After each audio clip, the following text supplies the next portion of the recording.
So it's been over a month since my last post, and I gotta say I'm definitely not too happy about that.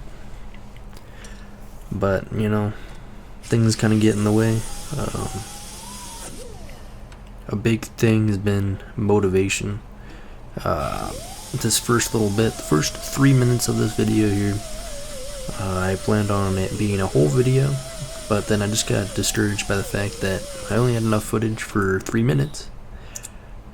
So I kind of just sat on it, and then life gets in the way with things that aren't video related, and next thing you know, a month goes by and you still haven't finished that video. So that's kind of why it's been delayed. I think I got discouraged just because of the sheer amount of work that we have done on this, and then you go and look at the footage and you're like, wait a minute, I didn't record anything, so it doesn't show nearly the amount of progress, or I guess you don't have enough footage that correlates to the amount of work. So it feels like, you got a bunch of work done in 10 minutes, when in reality it probably took you 24 hours, 40 hours of work, So I think it mentally kind of puts a toll on me and makes me not want to finish. It also doesn't help that when I start filming these videos, I have a vision in mind of what I'd like this to look like, and it never turns out the way I want it to. I want these to be more, I guess, story related, where you can watch this and you can get a very good sense of a beginning, middle, and end, and get something out of what I'm talking about, whether that is related to how to fix this, or what I'm doing. But I often kind of come back to that I want the video to be more emotional or like cinematic, and it just never turns out that way. I mean, how can you really make putting back together a car meaningful in any way? Meaningful is definitely the word I'm looking for here. And sure, putting these things back on the road is meaningful in its own way, but it's not really saying anything. It's not telling a story other than car's rusty, cut car apart, make car not rusty, and I guess that is storytelling, but in my mind there should be something more here. It's like, what am I doing this for? How can this inspire somebody else? And I think those questions and that mentality ultimately really discourages me to keep going. And in the grand scheme of things, the whole idea of this vehicle, this bus, I mean, after all, this is really the big reason why I got into Volkswagens and to start with. It's like, if you've been watching this channel for a while, you know that I also have a Beetle, and the Beetle's never really been that much of like a passion project for me. I bought the car originally to kind of gain me experience and the knowledge, to help guide me if I ever ended up obtaining one of these old buses.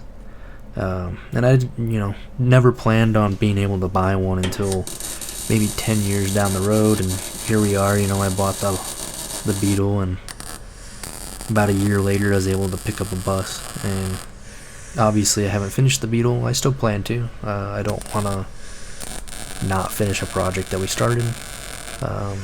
And as soon as I get the metal work done on this, I plan on moving that Beetle in and continuing.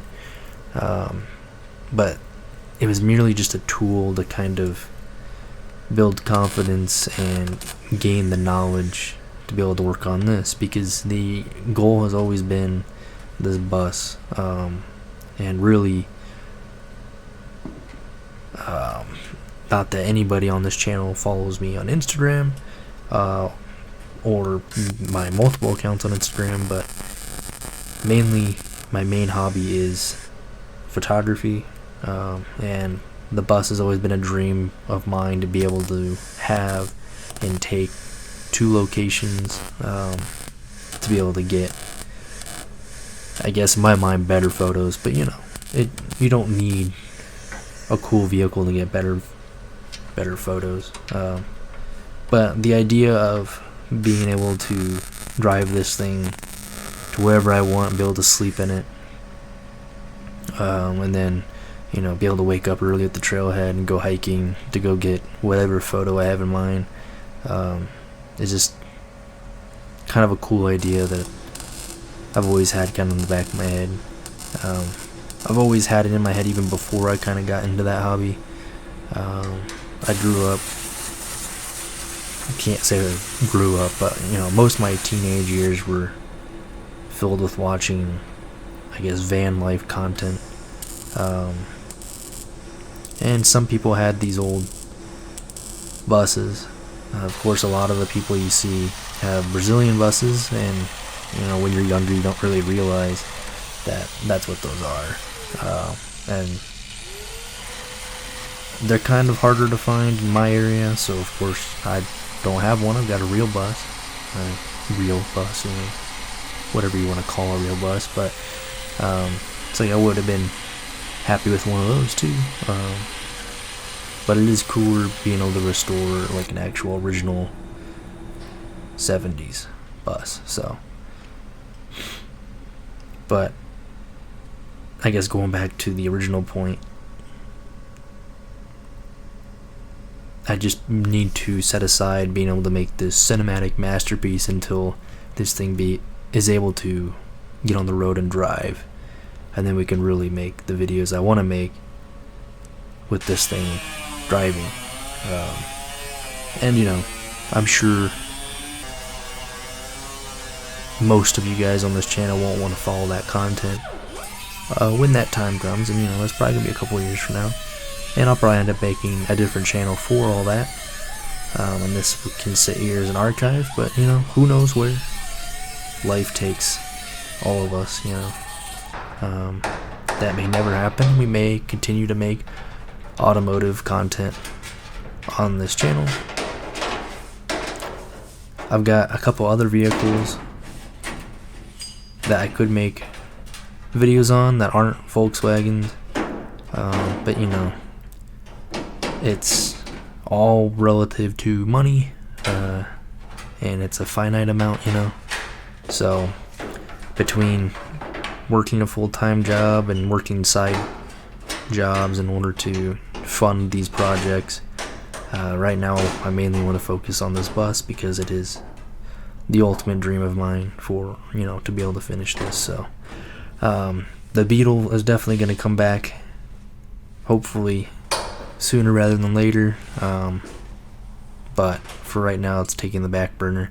I've got all the metal for that, and we were getting pretty close to being done before I kind of put that on the back burner.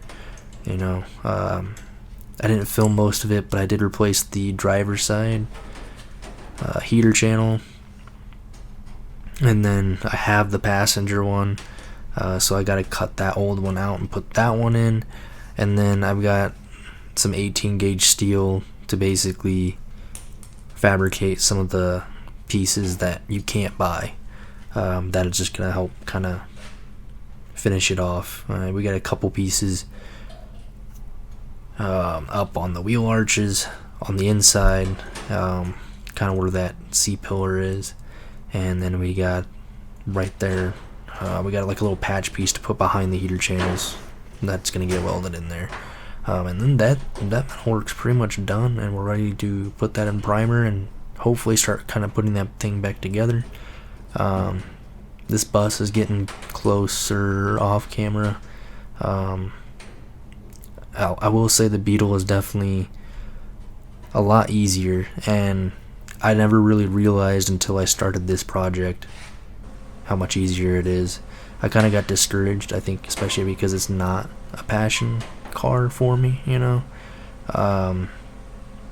But after taking on this bus and the sheer amount of work that this is, it's made me realize that, oh wow, that Beetle is actually a lot easier, and I could probably have it done, you know, if I had a full week to work on it, it could be finished.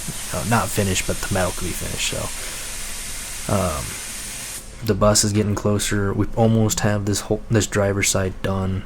Hopefully you guys can see that video soonish. I'm finishing up the dog leg area and that inner wheel well there, kind of as I'm editing this video, and then we'll start on that passenger side. And I've got all the metal except for the lower rocker, the outer rocker under the door there.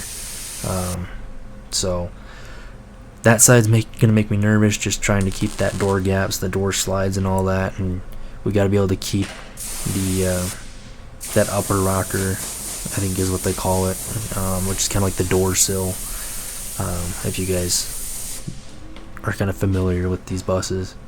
And so not damaging that and getting that, the inner and outer inner and middle rocker where the door slides on out, without damaging everything, keeping that spacing.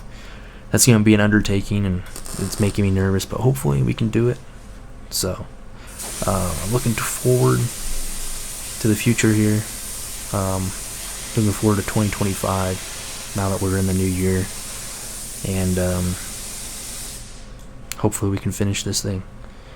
Now that we're coming towards the end of the video, you can see that we got that inner rocker in. I fabricated it up a new C-pillar there, which isn't perfect, but it's on the inside, and all I wanted to do is add that structural rigidity back in.